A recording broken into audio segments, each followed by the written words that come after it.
Welcome, Ash. I've already heard about you from Theo and Wendy. I heard you want to take away my witches.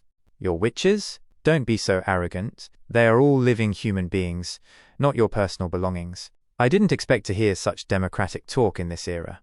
I have never thought of it that way. They stay here of their own will, and I believe this is the best home for them. As for the fjords, before we even talk about the dangers of crossing the sea, the climate there is unpredictable. There are constant storms and typhoons. It's just not a suitable place to live. Tilly Wimbledon will be leading us. Tilly? You mean my sister who disappeared? Correct. Tilly has taken in many witches and led them to the fjords to protect them from the church.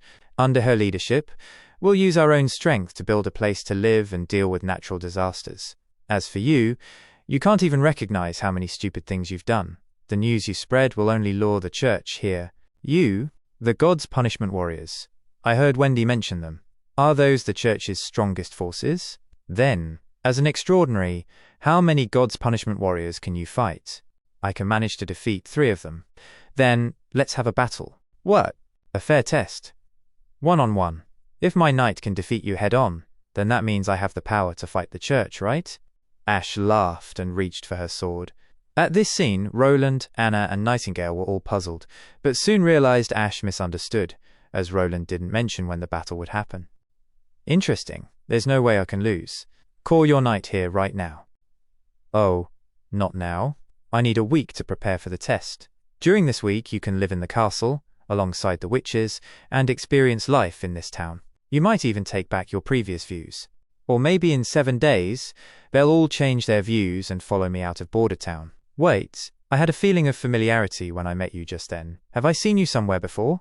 Oh, you still remember? Eh? If not for Tilly stopping me, I'm afraid you would have been left with only one hand when you were in the palace. Your Highness, could it be that you have also touched her butt? Touch? Butt? What? Who do you think I am? And what do you mean by also touched? But Your Highness, are you really confident your knight can defeat an extraordinary? If you fail, it might affect the other witch's confidence in you. Although a self-enhancing witch is not affected by a god's stone of retaliation, she still has to fight with her own body. As long as I can develop a fast-firing weapon within this week, the odds of winning are at least 70%. I already have a general plan for it. First, I need nitrocellulose. The preparation method is simple. Just submerge cotton in a solution of 2 strong acids. A lot of this material was retrieved from the Duke's mansion. It's currently in the castle's warehouse. It only needs to be processed. As for the caustic soda needed for processing, the only method I can think of is electrolysis of salt water. Looks like I still need to ask Mystery Moon. Uh-oh. They're at it again? Puffed. He was clearly an incompetent idiot before, but just now, he showed such upper-class behavior. How could this be? Suddenly, Ash sensed something. She bent slightly to the side. A blade slashed past the space where she had just stood.